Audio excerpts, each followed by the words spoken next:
بسم الله الرحمن الرحيم walaalayaal sida aad la socotaan muddo 9 casho ah kadib waxaa dalka ka dhici doona doorashadii madaxweynaha Jamhuuriyadda Federaalka Soomaaliya waxaana mas'uuliyadaas gudashadeeda u dhaartay oo aan ku kalsoonahay kana sugaynaa xildhibaanadeena sharafta leh inay waajibaadkaas u gudan doonaan si xambaarsan dareen qarannimo iyo mustaqbalka uu dalkeena u jihaysan doono 4 sano ee nagu soo foodlay sidaas darteed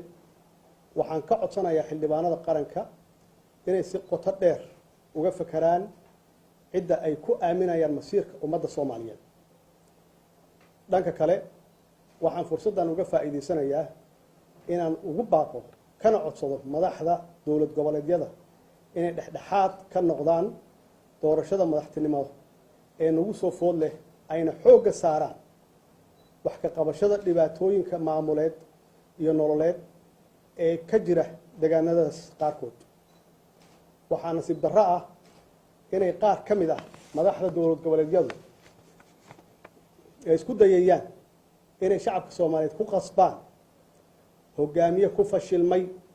hogaankii iyo mas'uuliyadii dalka oon ognahay meesha uu dalka dhigay 4 sano ee la soo dhaafay hadday ahaan lahayd dhanka amniga dhaqaalaha dib u heshiisiinta iyo maamul wanaagga sidaas si lamid ah waxaan u soo jeedinayaa musharaxiinta dhammaantood inay ku kalsoonaadaan 329 xubnood ee matalaya shacabka Soomaaliyeed oo ay wakiilka ka yihiin ayna iimaansadaan